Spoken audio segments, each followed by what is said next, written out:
हे बच्चों, कैसे हो आप लोग। तो बच्चों, आज हम लोग क्लास 11 फिजिक्स एनसीईआरटी का chapter number 3 that is motion in a straight line start करने जा रहे हैं। ठीक है बच्चों, तो चलिए शुरू करते हैं। अब हम लोग स्टार्टिंग में शुरू करेंगे पहले तो इंट्रोडक्शन से। ठीक है, इंट्रोडक्शन दैट इज 3.1।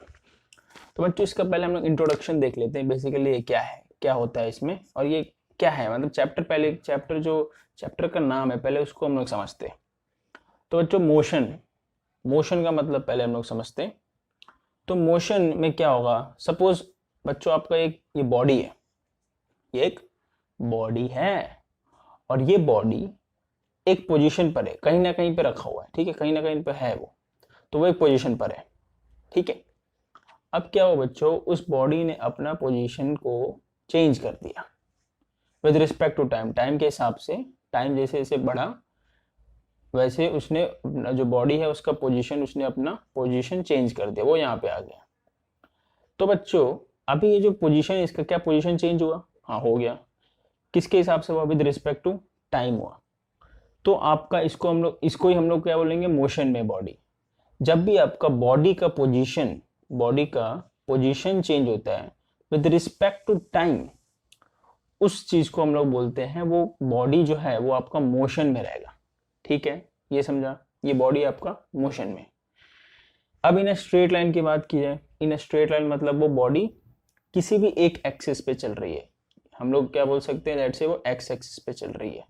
ठीक है, तो बॉडी एक स्ट्रेट लाइन में चलती है, तो वही हो गया आपका एक motion in a straight line.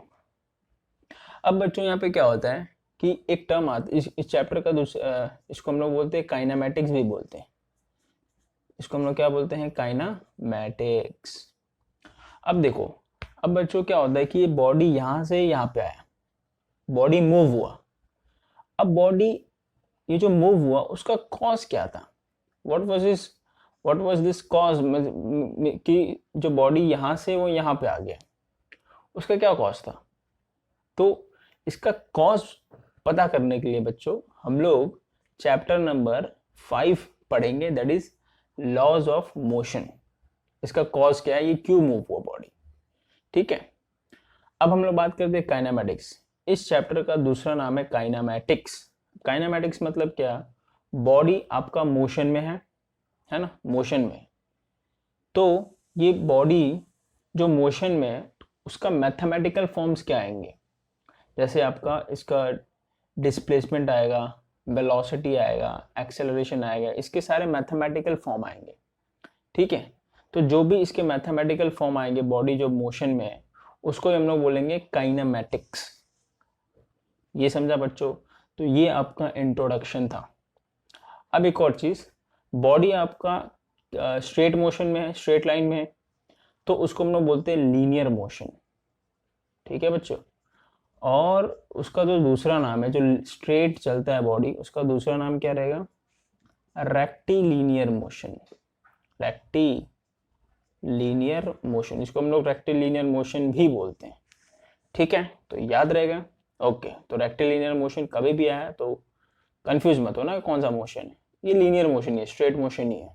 ठीक है, तो चलिए आगे शुरू करते हैं, आगे देखते हैं बच्चों। जो आपका अगला टॉपिक है वो आपका है position, path length and displacement, that is 3.2 वाला टॉपिक। तो इसमें हम लोग देखते हैं, सबसे पहला क्या है आपका पोजीशन है, फिर पाथ लेंथ, फिर डिस्प्लेसमेंट। अब ये तीनों जानने से पहले हम लोग एक एक वर्ड जानते हैं, एक टर्म जानते हैं, that is frame of reference. ठीक है बच्चों, फ्रेम ऑफ रेफरेंस। अब ये बहुत आता है, ये बहुत बार आता है मैकेनिक्स में, फ्रेम ऑफ रेफरेंस। तो ये आपको जानना बहुत ज़्यादा ज़रूरी है कि फ्रेम ऑफ रेफरेंस को अच्छे से समझना बहुत ज़्यादा ज़रूरी है। ठीक है, तो देखो मैं आपको सिंपल एग्जांपल लेता हूँ। सपोज ये एक ट्रेन का डब्बा है। कौन सा डब्बा है, ट्रेन का डब्बा। ये ट्रेन का डब्बा रुका हुआ है, ये चल नहीं रहा है, रुका हुआ है। अब इसमें दो लोग हैं। ठीक है, दो लोग हैं, एक ये एक ये, दो लोग मैंने बना दिया। ठीक है, आसानी से बना दिया मैंने, तो लोग है ना, इंसानों को तो मैंने इजीली बना दिया यूं करके। अब क्या होता है कि ये जो बंदा है, ये वाला, ये इधर जा रहा है। ठीक है, और ये जो बंदा है वो इधर जा रहा है। तो इस बंदे के हिसाब से ये बंदा मूव कर रहा है, इधर ये साइड में मूव कर रहा है, उसकी तरफ मूव कर रहा है, और इस बंदे के हिसाब से ये बंदा उसकी तरफ मूव कर रहा है। ठीक है, इतना समझा? तो इस बंदे के हिसाब से ये बंदा मोशन में है और इस बंदे के हिसाब से ये बंदा भी मोशन में है। तो इसको ही हम लोग क्या बोलते हैं, इस मोशन को ही हम लोग बोलते हैं रिलेटिव मोशन। ठीक है बच्चों, रिलेटिव मोशन। ठीक है, ये याद रहेगा कि मतलब दो बॉडी एक दूसरे के हिसाब से मोशन में है, दो बॉडी एक दूसरे के हिसाब से दोनों मोशन में है, इसको हम बोलेंगे रिलेटिव मोशन।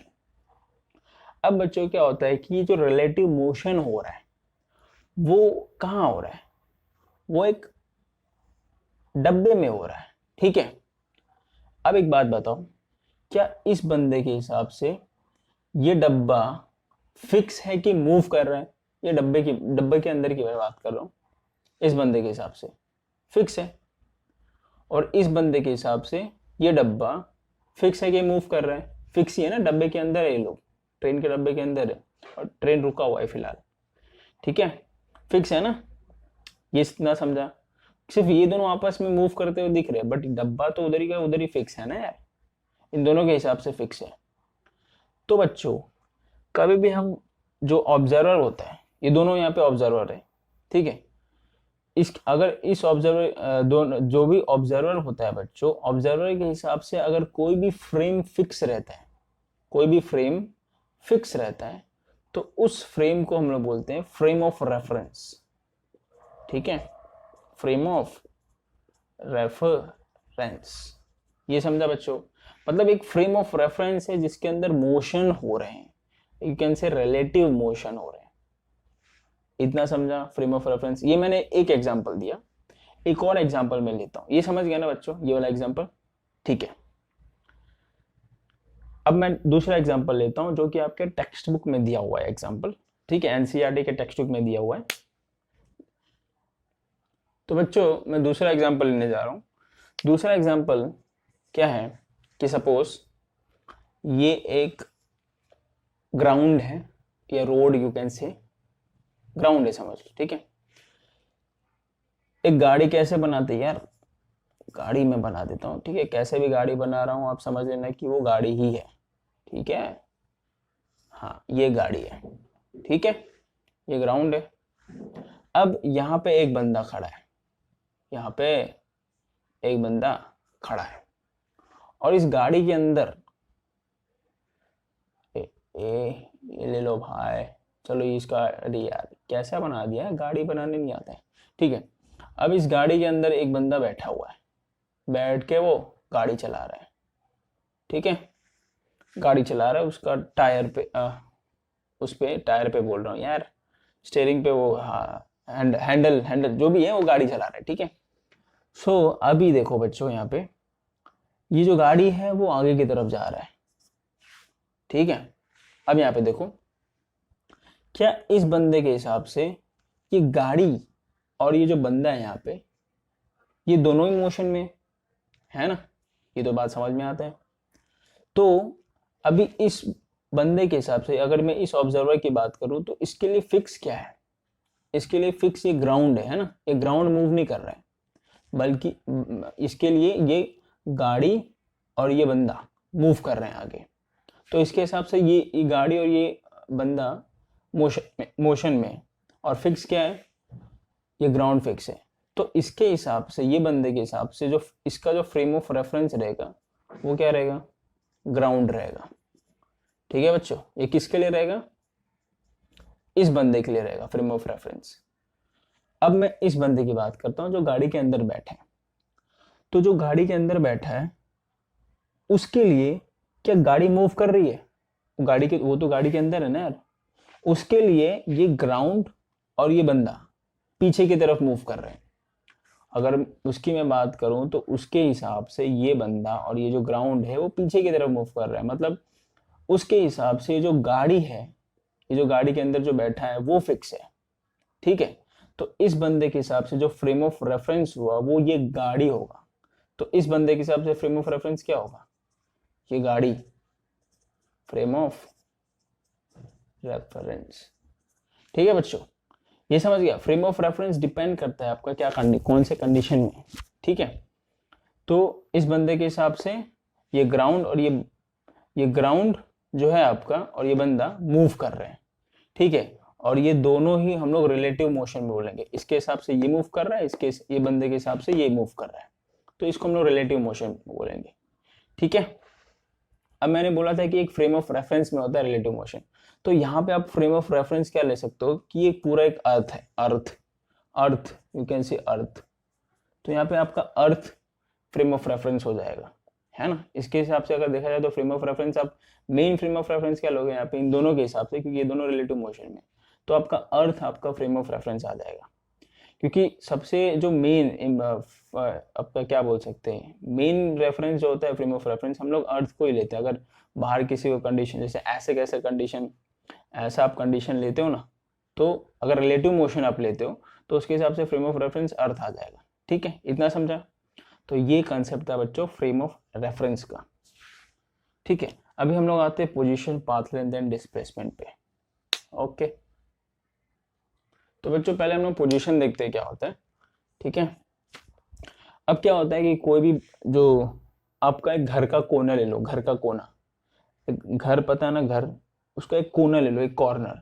तो अगर एक कॉर्नर में देखोगे तो एक लाइन ऊपर रहता है, एक लाइन इधर रहता है और एक लाइन ये साइड में रहता है ना। मतलब ये 3D में रहता है, 3 एक्सिस में रहता है। इसको आप बोल सकते हो x, इसको ऊपर वाले को बोल सकते हो y और ये वाले को बोल सकते हो z। तो 3 एक्सिस में आपका रहता है। तो कोई भी अगर स्पेस में कोई भी चीज रहता है ना, तो वो 3D में ही रहता है। ठीक है, 2D में नहीं रहता है, 3D में रहता है। हम लोग कभी कभी 2D में लेते हैं। 2D मतलब क्या होता है कि सिर्फ 2 एक्सिस में, और 3D मतलब क्या होता है कि वो तीनों एक्सिस में। वो जो ऑब्जेक्ट है कोई भी, वो 3D में है, मतलब 3 डायमेंशनल में, मतलब तीनों एक्सिस पे। ठीक है, तो ऐसे ही अगर कोई ऑब्जेक्ट है, अगर कोई सपोज यहाँ पे ऑब्जेक्ट है, तो 3D में तो मैं यहाँ पे पॉइंट लेके बता नहीं सकता। सपोज यहाँ पे एक पॉइंट है, यहीं पे पकड़ लो आप। तो अगर वो यहाँ पे पॉइंट है, तो एक एक्स से एक कोऑर्डिनेट पे होगा, वाई से एक कोऑर्डिनेट पे होगा और जेड से एक कोऑर्डिनेट पे होगा, है ना।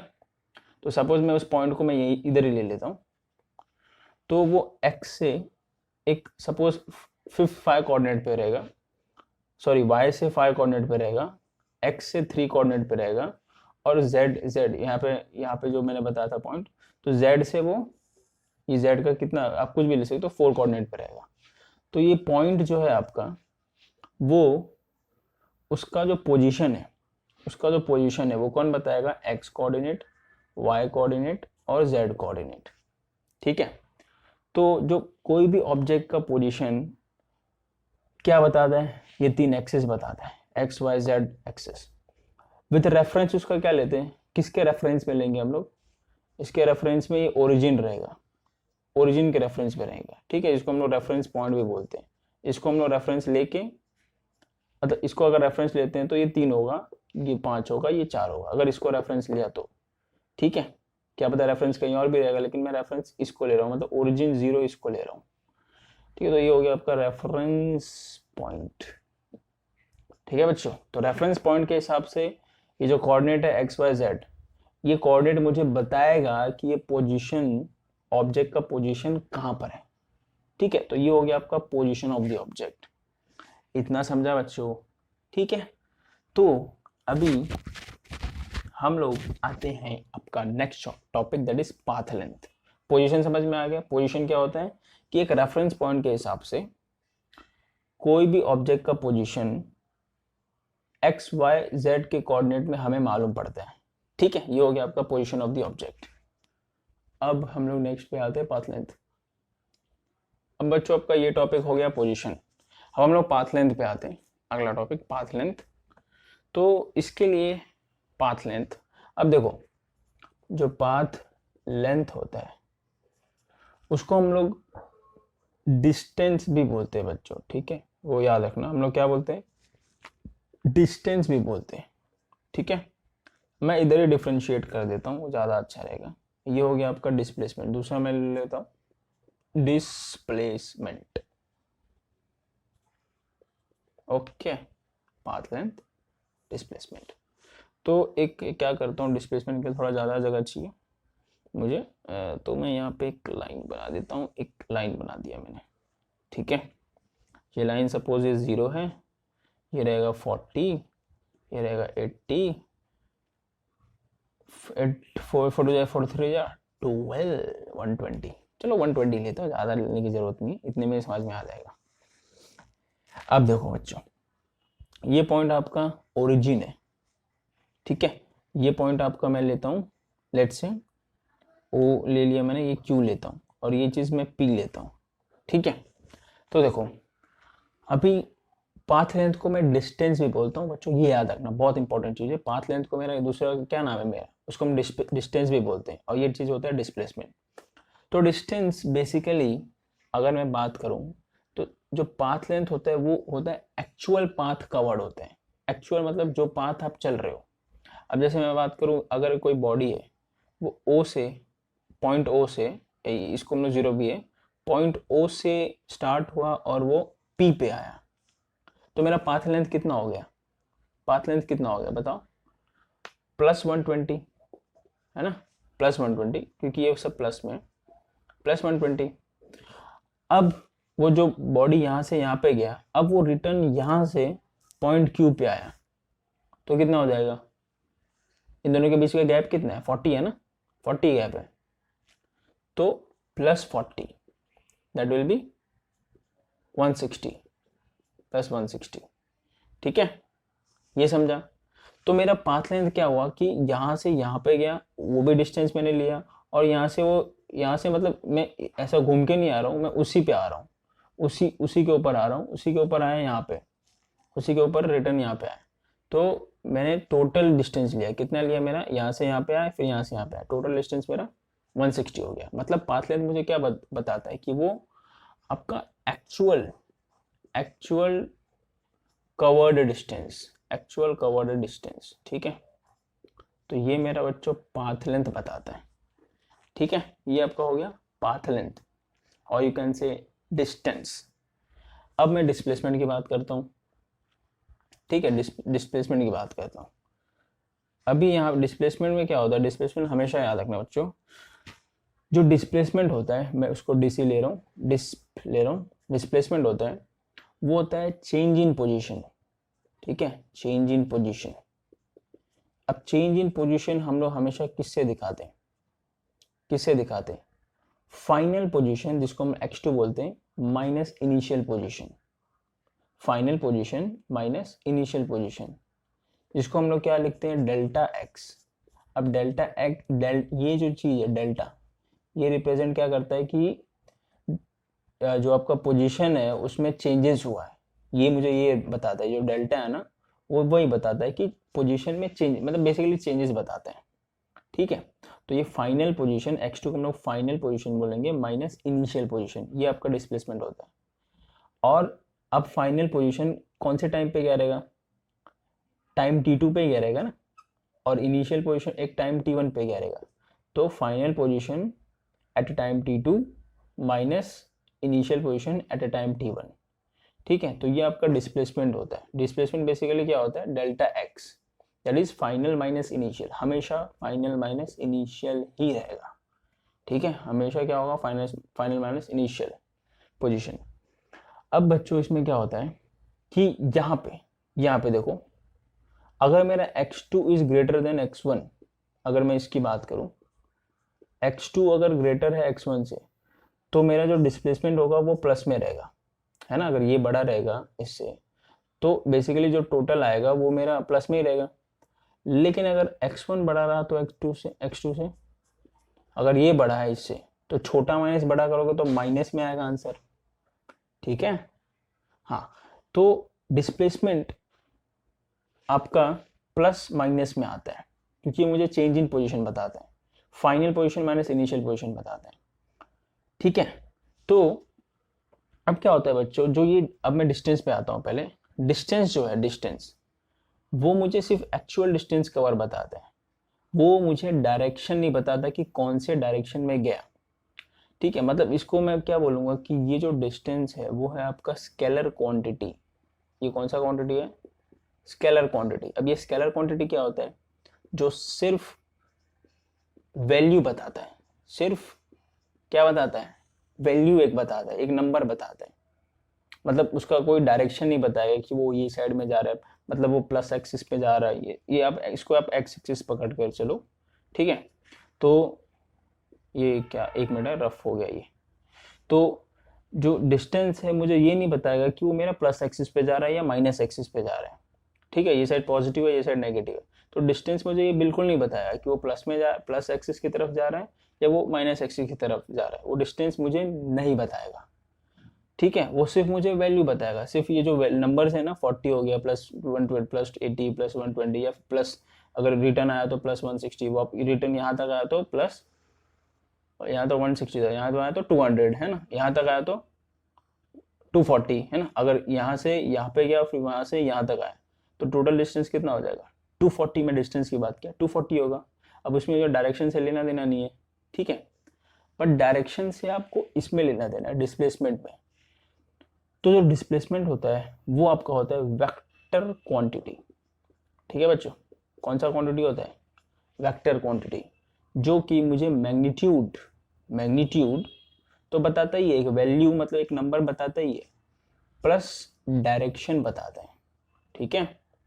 प्लस डायरेक्शन भी बताता है कि मेरा वो प्लस एक्सिस पे जा रहा है कि माइनस एक्सिस पे जा रहा है, ठीक है। ये समझा? अब बच्चों यहाँ पे जो है एक चीज बहुत वापस नोट कर लेना कि यहाँ पर जो है इसमें ये स्ट्रेट लाइन का मोशन है ना, मतलब या तो इधर जाएगा तो इधर, तो मतलब सिर्फ एक ही एक्सिस का मोशन है। तो अगर एक ही एक्सिस का मोशन है तो अगर मैं बोलूँ यहाँ चल रहा है तो मैं समझ जाऊंगा कि वो प्लस पे जा रहा है, यहाँ पे सब प्लस है ना, प्लस पे जा रहा है। अगर यहाँ पे जाएगा तो मैं समझ जाऊंगा माइनस में जा रहा है। तो ये साइड में अगर मेरा आपका ऑब्जेक्ट जा रहा है, ऑब्जेक्ट का मोशन ये साइड में, तो आप क्या समझोगे कि वो माइनस में जा रहा है, माइनस एक्स एक्सिस की तरफ जा रहा है। और ये साइड में ऑब्जेक्ट चल रहा है तो आप क्या समझोगे कि प्लस एक्सिस की तरफ जा रहा है। तो इसके लिए हम लोग जो इसका डायरेक्शन है वो हम लोग प्लस और माइनस से बताते हैं, ये समझा? क्योंकि वो एक ही एक्सिस का है। अगर मैं 3 एक्सिस की बात करता बच्चों, 3 एक्सिस पे रहता, वो 3D में रहता या 2D में रहता, तो मैं 3D की बात करता हूँ। जैसे मैं बोला स्पेस में अगर वो घूमता तो स्पेस वाला भी आपको आएगा, सब मोशन इन अ प्लेन है इसके आगे वाला चैप्टर, तो उसमें आपका आएगा, ठीक है। तो अगर उसमें मैं वेक्टर की बात करता, उसमें डायरेक्शन की बात करता, तो हमारे 3, एक आई कैप होता है, एक जे कैप होता है, एक के कैप होता है। ये तीनों टर्म आ जाते हैं। तो आई कैप जो है वो मुझे एक्स का डायरेक्शन बताता है, मतलब वो एक्स एक्सिस पे चल रहा है। वाई का मुझे जे कैप का मुझे वो वाई, जो वाई मैंने वाई एक्सिस का डायरेक्शन बताता है। और के कैप मुझे जेड एक्सिस का डायरेक्शन बताता है, ठीक है। आई कैप मुझे एक्स एक्सिस का डायरेक्शन, जे कैप मुझे वाई एक्सिस का, के कैप मुझे जेड एक्सिस का। और वही यहाँ पे माइनस लगा दिया तो, अगर मैंने यहाँ पे माइनस लगा दिया तो माइनस एक्स एक्सिस का, माइनस जे लगा दिया तो माइनस वाई एक्सिस का, माइनस के लगा दिया तो माइनस जेड एक्सिस का डायरेक्शन बताता है। डायरेक्शन के लिए हम लोग ये चीज इस्तेमाल करते हैं कब? जब 3 एक्सिस की बात हो रही हो, मतलब 3 डायमेंशनल की बात हो रही है। तो यहाँ पे 1 डायमेंशनल अपन देख रहे हैं, ठीक है बच्चों। तो आप लोग कंफ्यूज मत होना किसमें, 1 डायमेंशनल, 2 डायमेंशनल एंड 3 डायमेंशनल। ये जो पूरी दुनिया है वो 3 डायमेंशनल की होती है, 3 डायमेंशनल में हम देखते हैं, ठीक है। बट जो हम लोग मोशन अभी पढ़ रहे हैं, मोशन वो 1 डायमेंशनल का ही पढ़ रहे हैं। ये जो आप इन स्ट्रेट लाइन मतलब क्या, एक ही डायमेंशन। एक ही डायमेंशन मतलब क्या, मतलब या तो सिर्फ एक ही एक्सिस, तो हम लोगों ने सिर्फ यहाँ पे एक्स एक्सिस कंसिडर किया हुआ है।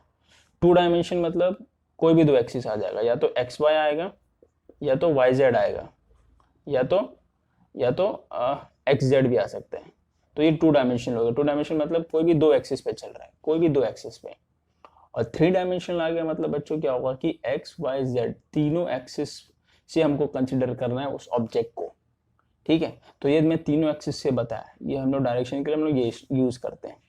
इतना समझा बच्चों? अभी मैं ये थोड़ा रफ करता हूँ, इतना आप नोट कर लेना। जो भी मैं आपको बता रहा हूँ आप नोट कर लेना, अपने हिसाब से नोट कर लेना। फिर चाहिए तो आप टेक्स्ट बुक भी रीड कर लो। टेक्स्ट बुक वही तो, इसके लिए तो मैं ये वीडियोस बना रहा हूँ ताकि आप जो टेक्स्ट बुक रीड करते हो वो समझ में आने लगे। अब क्या रीड करो, क्योंकि बेसिकली क्या होता है बच्चों, एनसीईआरटी जो रीड करते हैं वो बोलते हैं कि मतलब एनसीईआरटी रीड करने लायक नहीं है, लेकिन नहीं, एनसीईआरटी को आप एक बार नहीं 3 बार रीड करते हो ना तो इजीली समझ में आ जाता है, लेकिन उसी को और इजी करने के लिए मैं आपको पहले समझा देता हूँ, फिर आप एक बार और रीड कर लोगे ना बच्चों तो एनसीईआरटी इजीली समझ जाएगा। ठीक है, तो ठीक है, इतने ये समझ में आ गया। तो आगे देखते हैं, आगे में और भी है डिस्प्लेसमेंट का। तो बच्चों मैंने अभी तक आपको क्या बताया कि अगर आप सिर्फ 1D से डील कर रहे हो तो वन डायमेंशन के लिए अब मुझे अगर मुझे वन डायमेंशन का डायरेक्शन बताना है तो उसका डायरेक्शन के लिए मैं या तो प्लस लूंगा या तो माइनस लूंगा। माइनस मुझे क्या बताएगा कि वो एक्स एक्सिस के इस तरफ जा रहा है, और प्लस मुझे क्या बताएगा कि वो एक्स एक्सिस के इस तरफ जा रहा है। ठीक है, तो ये मुझे डायरेक्शन बता देगा वन डायमेंशन में। ठीक है, तो अब बच्चों क्या है कि अब मैं उसका एग्जाम्पल ये जो मैंने लिया था वो हम लोग एग्जाम्पल कंसिडर कर लेते हैं क्या होता है। ठीक है, तो ये मैंने स्टार्टिंग में क्या बोला था कि पहले वो ओ से पी पर गया, तो जब ओ से वो पी पर गया तो उसका मैग्नीट्यूड प्लस डायरेक्शन क्या होगा, प्लस 120 ही होगा। मैग्नीट्यूड प्लस डायरेक्शन, डायरेक्शन क्योंकि प्लस प्लस यहाँ पे मैंने प्लस क्यों लिखा, प्लस मैंने यहाँ पे क्यों लिखा आप सोचो, ये दोनों ऐड किया ना यार, इसके लिए मैंने प्लस लिखा और कुछ नहीं। इसको ज़्यादा इसमें ध्यान मत लगाओ क्योंकि इसको हम लोग सिर्फ 160 पे देखेंगे, ये 160 है, हम लोग सिर्फ इसकी वैल्यू की बात करेंगे। ठीक है, समझे। अब जितना भी प्लस नहीं भी लिखो तो चलता है यहाँ पे। ठीक है, यहाँ पे प्लस लिखने की ज़रूरत नहीं है। ठीक है, ओके, समझा, ओके। तो यहाँ पे आपको कोई साइन बताने की जरूरत नहीं है, ना प्लस ना माइनस, जितना डिस्टेंस कवर करता है खाली उतना ऐड करना है, उतना नंबर लिखना है। ठीक है, यहाँ पे भी आपको प्लस लिखने की कोई जरूरत नहीं है। ठीक है, ये प्लस 40 क्यों किया है, क्योंकि वो वापस 120 से 80 पे आया था ना, तो इसके लिए प्लस 40 हुआ। तो यहाँ पे आपको सिर्फ नंबर से मतलब होता है, प्लस माइनस से मतलब नहीं रहता है, बट यहाँ पे मुझे मतलब रहेगा। ठीक है, तो इसको मैं प्लस 120 क्यों लिया, क्योंकि वो यहाँ से यहाँ पे गया और वो पॉजिटिव डायरेक्शन में गया ऑब्जेक्ट। ठीक है, फ्रॉम ओ से लेके पी तक गया और पॉजिटिव डायरेक्शन में गया, इसके लिए प्लस 120 लिया। अब बच्चों वापस वही ऑब्जेक्ट जो है बॉडी वो पी से क्यू पे आया, पी से क्यू पे आ गया, तो वो अभी वो नेगेटिव एक्स एक्सिस पे जा रहा है ना, नेगेटिव एक्सिस पे आया, तो मैं क्या लूंगा बच्चों, माइनस, डायरेक्शन बताने के लिए वो माइनस लूंगा। तो माइनस कितना कितना पीछे गया वो, ना ना ना, ये समझ गया ना, प्लस 120 यहाँ से यहाँ पे आया। ठीक है, इतना समझ गया। अब दूसरा जो है ये ओ से लेके पी तक गया था, और दूसरा है वो पी से क्यू आ रहा है, ओ से पी जा रहा है फिर पी से क्यू आ रहा है, वो कंडीशन। ठीक है, पहला कंडीशन ये था ओ से पी की तरफ गया। अब दूसरा कंडीशन में क्या लेंगे कि वो ओ से पी के पास आया और पी से क्यू के पास। तो देखो बच्चों, डिस्प्लेसमेंट जो रहता है मैंने आपको स्टार्टिंग में बताया कि फाइनल माइनस इनिशियल रहता है।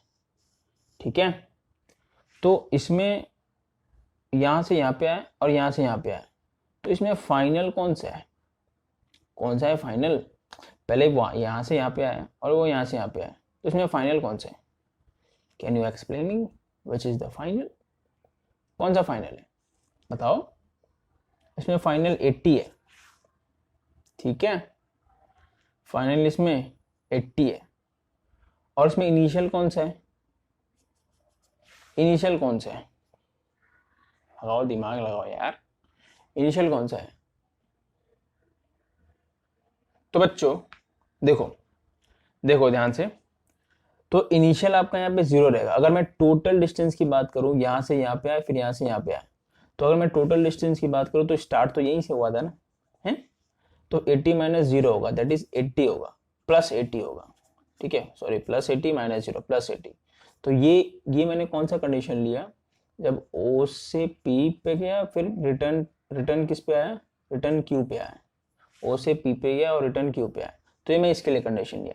अब एक और आप यहाँ पे कंडीशन लगा सकते हो, क्या, कि मेरा सिर्फ वो यहाँ से यहाँ डिस्टेंस मुझे जानना है, ये मुझे जाने दो, ये यहाँ से आया, ये जो यहाँ से यहाँ पे आया ना, वो वाला डिस्टेंस जाने दो, मुझे सिर्फ यहाँ से जो यहाँ पे गया ना वो उसका डिस्प्लेसमेंट जानना है।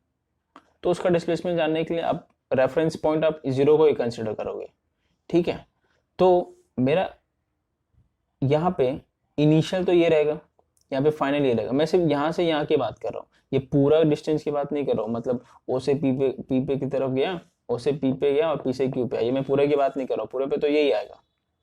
क्योंकि स्टार्ट इधर ही से हुआ था ना, 0 से हुआ था और एंड यहाँ पे हुआ, तो x2 minus x1 delta x हो ना। बट मैं सिर्फ इन दोनों की बात कर रहा हूँ, इन दोनों के बीच का बात कर रहा हूँ, यहाँ से वो यहाँ पे आए, तो x1 ये रहेगा और x2 ये, तो क्या आएगा x2 माइनस x1, तो x2 क्या है 80 माइनस 120 दैट इज -40।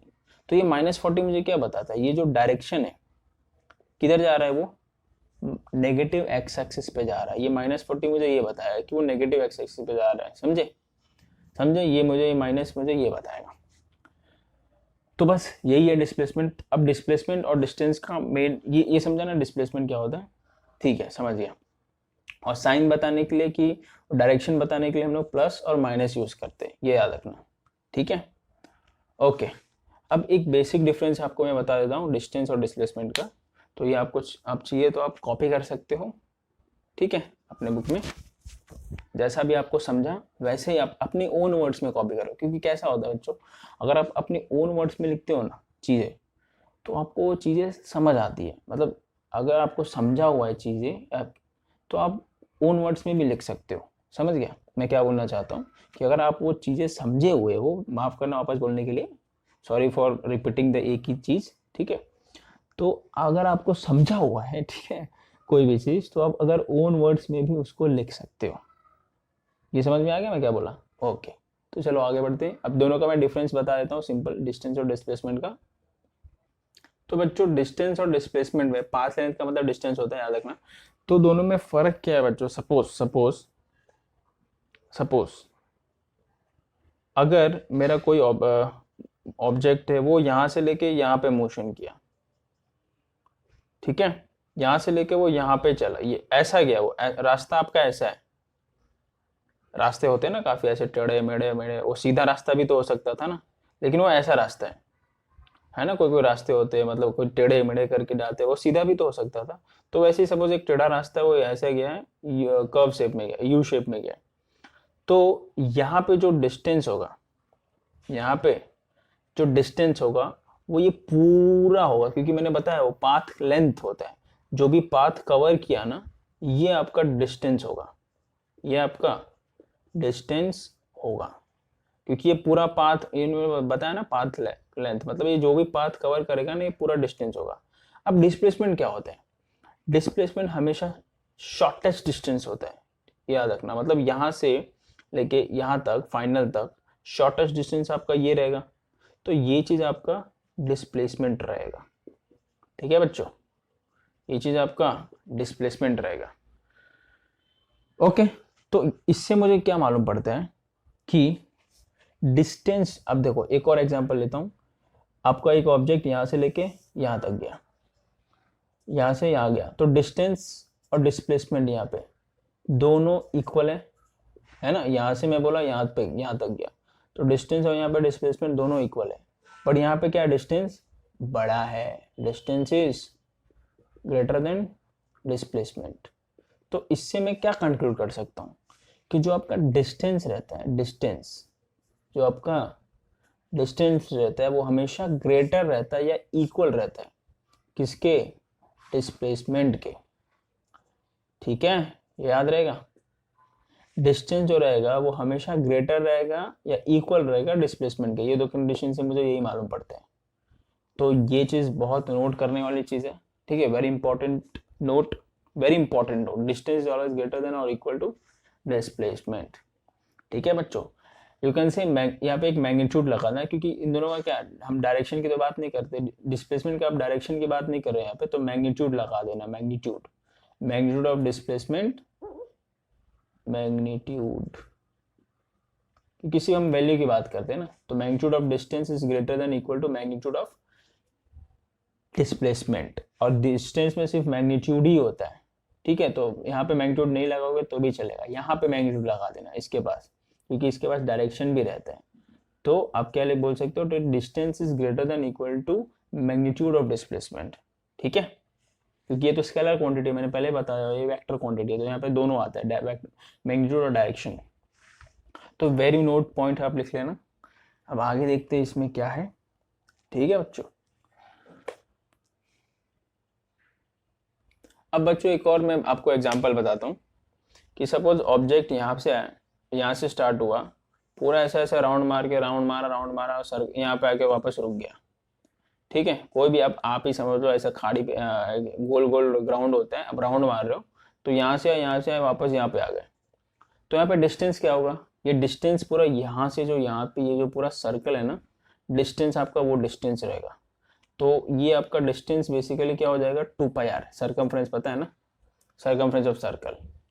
तो डिस्टेंस आपका रहेगा, बट यहाँ पे डिस्प्लेसमेंट क्या होगा बताओ, what is the displacement over here, होगा ही नहीं।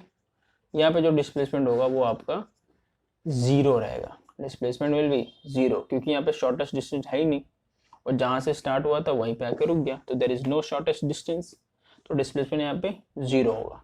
तो डिस्प्लेसमेंट आपका जीरो हो सकता है, बट डिस्टेंस कभी जीरो नहीं होगा। ठीक है बच्चों, जब ऑब्जेक्ट चला ही नहीं है तो डिस्टेंस और डिस्प्लेसमेंट दोनों ही जीरो, सीधी सी बात है ना। मैं चलने की बात कर रहा हूँ, अगर वो ऑब्जेक्ट कोई भी बॉडी चला है तो आपका डिस्टेंस हमेशा रहेगा, डिस्प्लेसमेंट जीरो हो सकता है। डिस्प्लेसमेंट जीरो कब होगा, जब वो सर्कल जहाँ से स्टार्ट किया वहीं पे आके रुक गया तभी।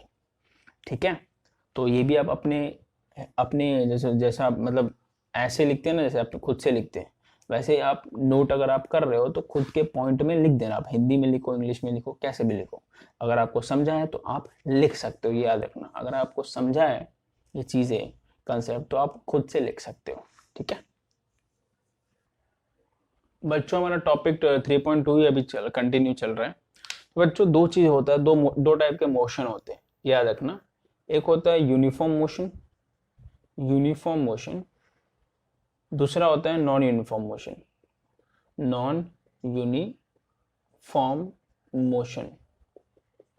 ओके, तो एक नॉन यूनिफॉर्म मोशन हो गया, दूसरा नॉन यूनिफॉर्म मोशन।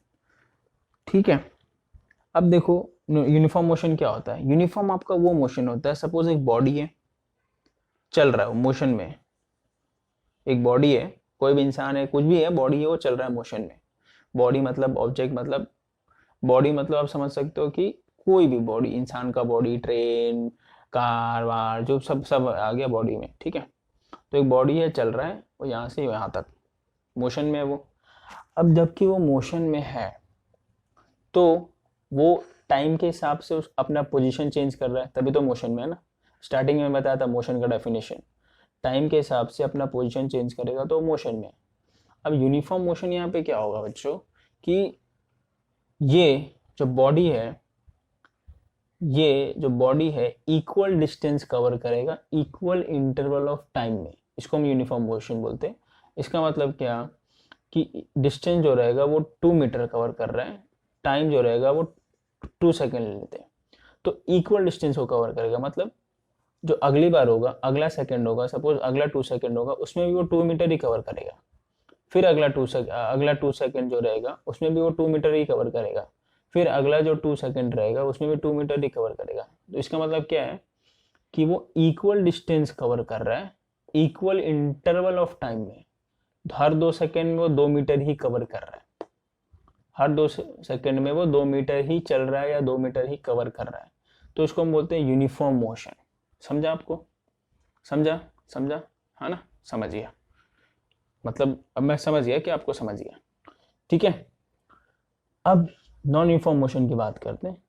अब एक बॉडी है, वो भी चल ही रहा है, तो यहाँ पे क्या होता है कि वो डिस्टेंस कवर करता है, बट वो अनइक्वल डिस्टेंस कवर करता है। अब मैं बात वही ले लेता हूँ, सपोज 2 सेकेंड, यहाँ पे 2 सेकेंड ले लेता हूँ मैं, 2 सेकेंड। ठीक है, अब वो 2 सेकेंड में सपोज पहले स्टार्टिंग का जो 2 सेकेंड है उसने कवर किया 3 मीटर, फिर उसके बाद का वापस 2 सेकेंड उसने कवर किया 5 मीटर, फिर उसके बाद के 2 सेकेंड में उसने कवर किया 2 मीटर, फिर उसके बाद के उसने 2 सेकेंड में उसने कवर किया 1 मीटर।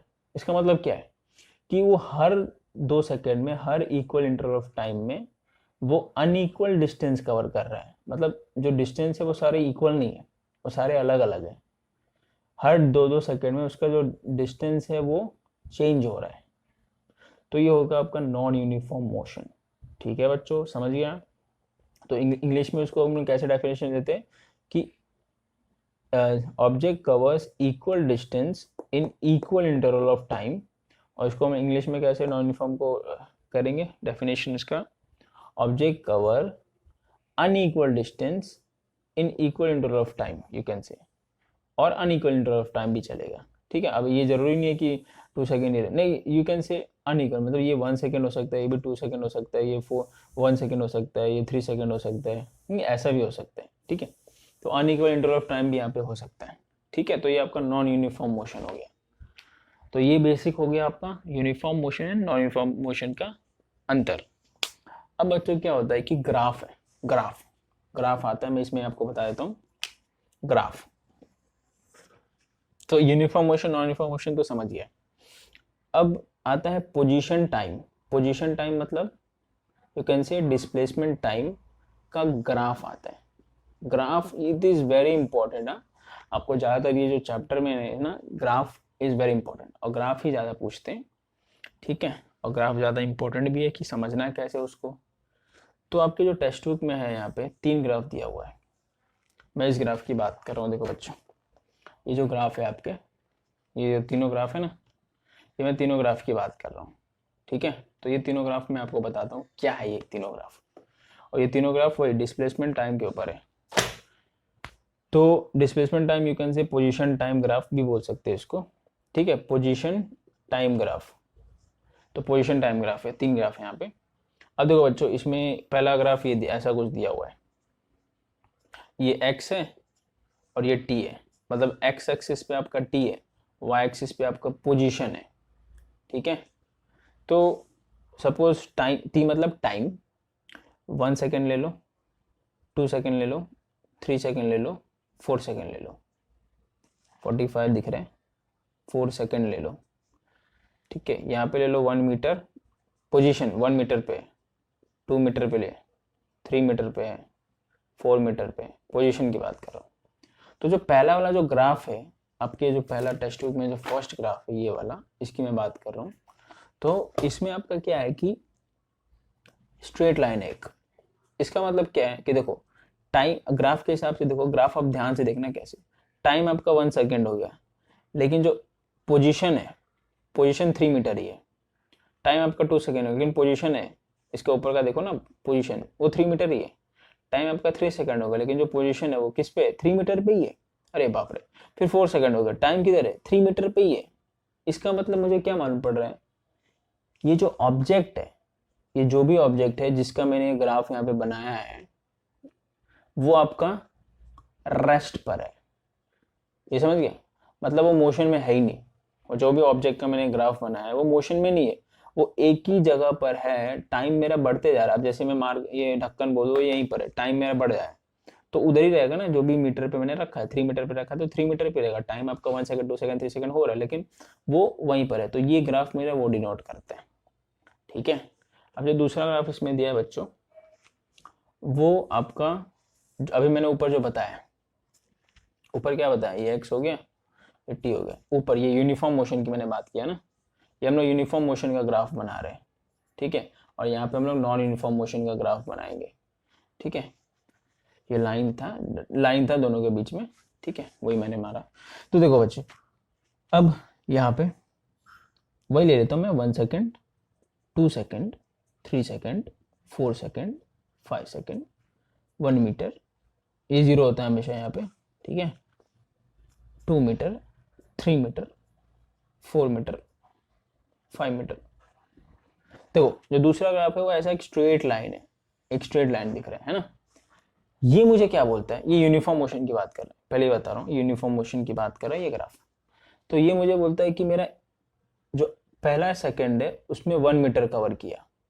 मतलब अगर मैं दोनों की बात करूँ तो ये यहाँ पे आएगा, यहाँ पे पॉइंट आएगा। इन दोनों की बात करूँ तो ये इस पे आएगा।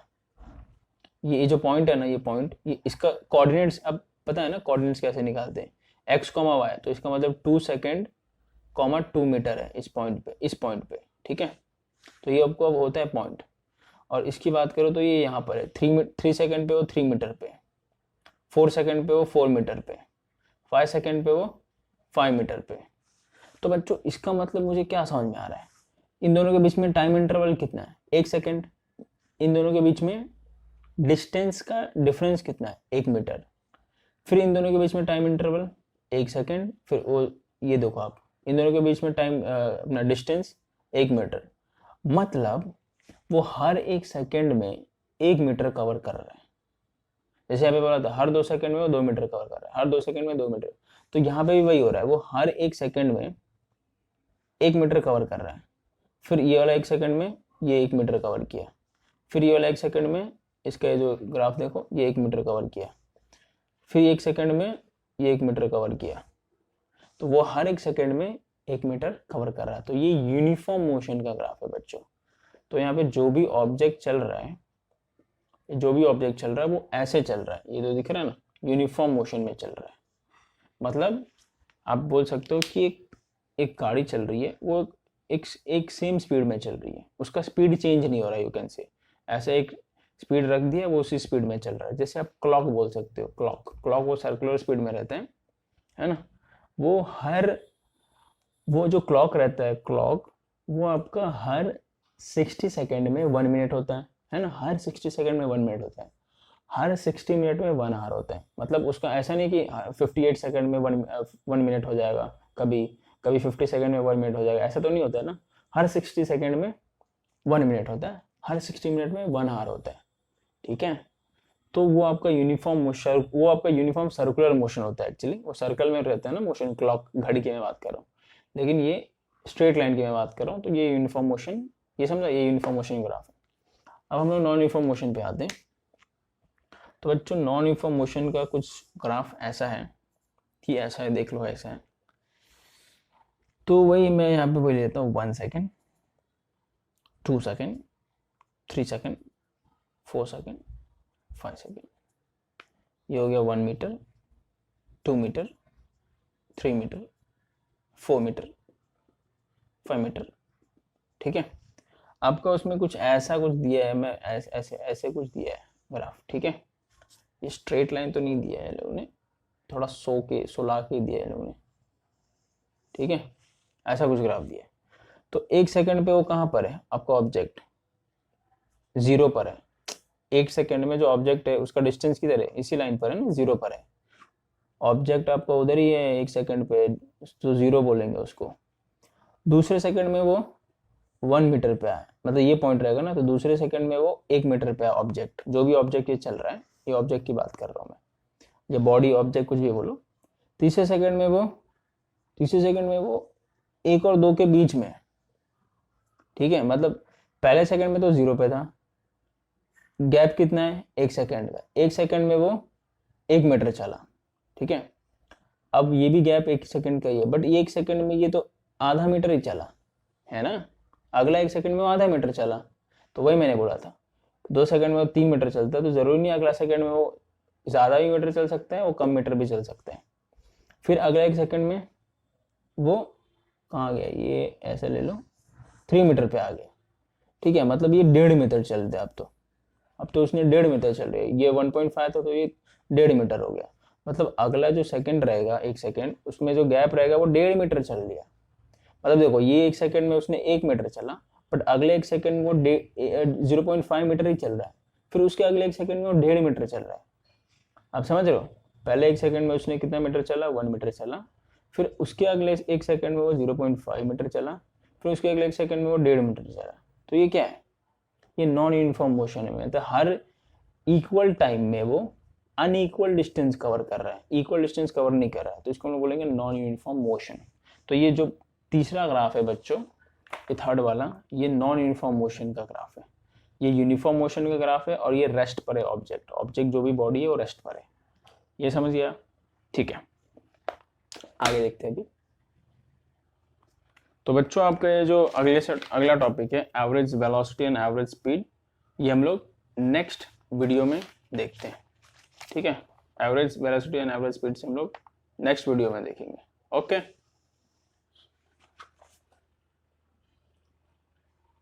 बच्चों अगर आपको कंसेप्ट समझ में आ रहे हैं तो आप वीडियो को शेयर करें, चैनल को सब्सक्राइब करें, ठीक है बच्चों। और कमेंट बॉक्स में लिख के बताएं क्या आपको दिक्कत आ रही है, ठीक है, क्या आपको नहीं समझ में आया, ठीक है बच्चों।